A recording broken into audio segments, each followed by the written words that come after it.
Bom dia, tarde, noite ou madrugada, a hora que for. Sou Stamato, autor da Era do Abismo. Se você viu algum vídeo meu antes, sabe que eu mudei um pouquinho meu visual. Se você não viu ainda, vê lá um vídeo antigo que tem uma mudança drástica, porque estamos no fim de 2019 e eu decidi mudar muita coisa em 2020. Mas eu não vim falar das minhas mudanças, eu vim falar do primeiro episódio de O Witcher. Eu assisti agora, eu estou gravando esse vídeo na sexta-feira, ele deve ir ao ar no sábado ou no domingo. E eu vi agora o episódio e eu precisei vir gravar esse vídeo. Porque eu acho que esse episódio ensina muito como se começar uma história. E é lógico, é como que o Witcher do Netflix optou por começar essa história. Então são tantos aspectos que é importante todo escritor, todo contador de história, seja quadrinista, seja roteirista de televisão, seja game designer, todo mundo que quer contar uma história, não importa a mídia, tem muito o que aprender com o primeiro episódio do Witcher. Então eu vou falar tanto o ponto que eu acho que é geral, todo mundo tem a aprender, e especificamente de como que a forma assim, específica que o Witcher faz para engajar a audiência logo nos primeiros minutos da série. Então, vê até o final esse vídeo e se você achar que esse conteúdo merece o like, dá aquele like lá no final. Se você se interessou, se inscreve no canal e se você quer também comentar, falar desse assunto, deixa um comentário aqui embaixo conforme você achar que podemos dialogar aqui. Show? Então vamos lá. A questão do Witcher é que o começo da história, toda história tem que gerar empatia pelos personagens. Tem mil formas de fazer isso. Mas é importante que a audiência, o leitor, o espectador, etc., o jogador, etc., se importe com aqueles personagens. E também é importante que o começo da história gere expectativa. E toda a história, ao longo da história, gera emoção. Só que isso pode ser feito de mil formas. Um exemplo bem paralelo, que é assim, até o oposto do que é o primeiro episódio do Witcher, é o Ultimato, Vingadores Ultimato, que era o último filme de uma saga, né? Na verdade, o último filme da saga foi o Homem-Aranha, mas cá entre nós, Vingadores foi a conclusão da saga dos Vingadores. E eu acho que o Witcher 1 do Netflix tem em comum com Vingadores Ultimato. Eles aplicam de forma diferente, mas são histórias que geram muita empatia pelos personagens e que mexem muito com as suas emoções. Ele taca essas emoções, as duas histórias tacam suas emoções pra cima e pra baixo o tempo todo, e você fica vidrado na história. Então, no caso do Ultimato, você tem esperança no começo, e aí desesperança, e aí surge uma nova esperança, e aí tem as dificuldades no caminho, e aí problemas são apresentados, e aí quando uma coisa se resolve, outra coisa despenca. O filme dá emoção demais o tempo todo. E como você já conhece aqueles personagens, você já conhece pelo menos alguns deles, você está muito engajado na história que está se concluindo. O primeiro episódio do Witcher do Netflix faz isso ao contrário. Está começando uma história, está te apresentando um elenco todo novo, mas ele também mexe muito com suas emoções. Se você viu o trailer, você sabe, isso não é spoiler, porque tá no trailer. Tem história de guerra, tem história de que a Ciri tem que encontrar o Witcher. Então essa parte da guerra, da Ciri encontrar o Witcher, é o que gera expectativa nessa história. Você fica curioso. Por que a Ciri tem que encontrar o Witcher, né? Por que há essa guerra? Quais vão ser os desdobramentos dessa guerra? Você tem isso no trailer, e o primeiro episódio apresenta as peças no tabuleiro e já começa a mover as peças no tabuleiro. Mas o trunfo do Witcher real o episódio começou, ele soube te fazer ter muita empatia em pouco tempo. E você quer ver mais desses personagens. Os principais que eu senti assim são o Geralt, o Witcher, a Ciri, que é a princesa, tem a Yennefer, que ela começa logo de cara, inclusive uma sacada é que ela também demonstra empatia pelo Geralt, sabe? Então, o Witcher, pelo que você pode ver no trailer, as pessoas não têm empatia pelo Witcher, não têm empatia pelo Geralt, e ela se destaca logo de cara, demonstrando empatia pelo Geralt. Tem também a rainha, né? A Ciri é a princesa. Tem a avó dela, que é a rainha Calante. Tem o rei também, que é o marido da rainha. Pelo que dá a entender, a história não explica, mas a história demonstra. Ele é um rei consorte. Ele não é o governante. Ela governa, a rainha governa, e aí ele deve ser tipo o segundo marido dela. E por isso quem governa é ela. É o que dá a entender na história. Não sei se no livro é diferente, mas não é o foco agora. A questão tem esse personagem. Tem também o mago que protege a Ciri e a rainha. É o conselheiro mago daquele reino. Tem alguns cavaleiros. Tem um que é um jovem, que é um guarda-costas da Ciri. Tem um outro cavaleiro que é um homem negro, que parece ser alguém de alta patente também, dentro do castelo. Quem mais? Tem também uma menina, Mikhail, se não me engano o nome dela, agora fugiu a pronúncia do nome dela. Eles até brincam no episódio que rima com milk, leite, né?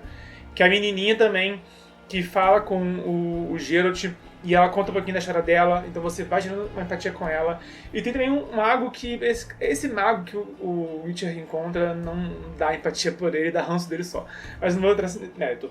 Eu listei aqui mais de meia dúzia de personagens que o episódio sabe apresentar eles de forma que você se interesse por eles e queira mais deles. E um exemplo muito bom, uma das primeiras cenas é que tá a rainha condecorando os cavaleiros, enquanto isso o consorte dela e a neta dela cochicham entre eles. E essa cena, o que eles falam, o modo como eles falam, o que eles demonstram, ficou muito interessante. Mostra as nuances deles, mostra como eles se importam uns com os outros e têm intimidade para ser um pouco grosseiro uns com os outros. A Rainha Calante eu acho que foi uma das melhores personagens, porque ela se importa com a política e ela se importa assim, com as aparências da política, porque ela precisa disso, mas você vai conhecendo ela ao longo do episódio e vai vendo os valores dela. Então você acaba...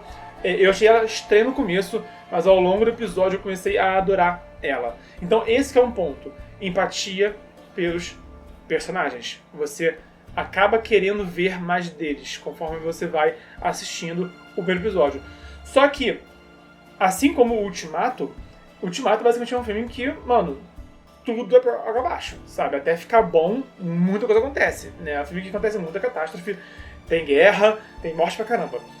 Nesse primeiro episódio do Witcher, eu não vou dar spoiler, tá? Mas também a história entra em conflitos, cada um da sua forma, que vai tudo por água abaixo, basicamente. Todo mundo ali é aquele começo assim, daquele pontapé inicial dos conflitos da história. Tanto os conflitos macro, que tem a questão da guerra, que tem no trailer, como os conflitos micro, né, que são os conflitos pessoais de cada um deles. A Ciri, que ela é meio que um livro em branco, ela não sabe tudo que ela tem que saber dela mesma, ela tem curiosidade sobre as coisas que a mãe dela, o reino dela, não revelou a ela, então mostra que tem algo a ser descoberto nela, então você gera essa curiosidade. E o Witcher, basicamente, ele é meio que acho que rolou na série, pelo menos, um pouco de uma questão do cowboy do filme de Velho Oeste, que tem um cowboy que chega na cidade e resolve o problema da cidade. Isso é uma temática muito forte no audiovisual dos Estados Unidos, né? Todo um gênero de filmes. E a gente tem alguns heróis que acabam tendo essa pegada, né? E esse é o Geralt, né? Ele é um caçador de monstros, ele chega na cidade, ele mata os monstros da cidade, mas ele também é um pária. As pessoas têm medo dele, porque, como você viu no trailer, ele é também parte monstro, e o primeiro episódio faz muito bem em explicar isso. Mas a questão dele estar fazendo bem, sabe? E você vê que ele tem algum código moral, sabe? Ele tem algum valor com ele, mas ele faz o bem porque ele protege pessoas, mas as pessoas que ele protege consideram ele uma ameaça, tem medo dele e ele é um pária. Então você é assim que ele gera empatia com você. E a expectativa que gera nele, ele em si, porque ele não demonstra buscar algo, como a Ciri demonstra buscar algo, mas ele é citado. Então você sabe, os diálogos falam muito do destino. Então, assim, por mais que o personagem não esteja buscando algo ativamente, ele está cuidando da vida dele, cumprindo a função dele, os diálogos ao redor dele demonstram que ele vai ser forçado a se mover de alguma forma. Então isso gera expectativa. Enfim, eu falei bastante como que... Estou fazendo a spoiler, mas o que o primeiro episódio faz com você. E a conclusão esse primeiro episódio ele engaja brutalmente no espectador. Eu fiquei muito empolgado, eu fiquei bem interessado na história por causa de 2 pontos muito importantes. A empatia que ele gera no elenco e na expectativa que gera na história. Ele apresenta as 2 coisas de forma muito intensas, sabe? Em pouco tempo. Daqui em diante, né, eu não vi a série toda ainda, mas você consegue perceber que daqui em diante alguns vão ser mais importantes, alguns já cumpriram o papel que eles tinham que cumprir, e a história vai se alongar, né, conforme com outro ritmo que é muito cedo para saber ainda, mas a expectativa tá aqui, muito forte. Então, assim, mas o que eu posso dizer é que eu gostaria de ver mais de todos esses personagens. Por mais que por uma questão de série audiovisual, né, eu sei que tem ainda muitos outros personagens a serem introduzidos ainda na história, sabe? Eu sei que talvez alguns deles não voltem a aparecer. Com certeza, né, conhecendo um pouquinho do que é uma narrativa audiovisual, muitos deles não vão voltar a aparecer, né? Mas eles marcaram o episódio, eles cumpriram a função deles de forma muito bem feita. Porque todos eles tinham suas nuances, eles se destacaram de alguma forma, sabe? É como uma pintura, né, em que algumas cores estão ali para realçar, para destacar, sabe? Então esses personagens, os importantes são o holofote da cena, mas tem aquelas nuances ao redor da pintura que colaboram para criar a cena. Então esses personagens secundários no audiovisual e na literatura, no quadrinho, no videogame, etc., tem esse papel. E a série Witcher começou muito bem ao dar esses 2 pontos, que eu vou falar pela última vez e vou encerrar o vídeo. Que foi, lembre-se disso, quando você for escrever, quando for começar uma história, presta atenção especial nesses 2 pontos. O escritor, ele tem que gerar empatia e expectativa, da forma como você quiser, tá? Assiste o Witcher para entender como que o Witcher fez, né? E aí você decide o que a sua história precisa e como você vai aplicar isso na sua história. Eu sou totalmente contra fórmula de bolo, mas eu acredito que nós temos ferramentas poderosas a serem usadas. O Witcher aplicou essas ferramentas dessa forma. E aí você escolhe como que você aplica, mas é importante você dar atenção especial para essas 2 ferramentas no começo da sua história para engajar o seu público. Expectativa e empatia. Comenta embaixo, sem spoiler, por favor, porque a série acabou de sair.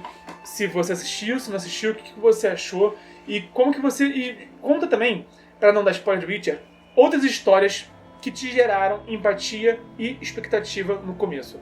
Comenta isso aqui pra gente abrir o leque de opções e falar de mais exemplos interessantes de histórias que funcionam com o público. Comenta alguma história que te gerou expectativa e empatia logo no começo, pra gente ver como que cada um aplicou essas ferramentas na sua narrativa. E se quiser, se você também está contando uma história, conta também como que você está fazendo isso. É sempre bom a gente trocar essas ideias. Então, se esse conteúdo foi relevante para você, deixa o joinha.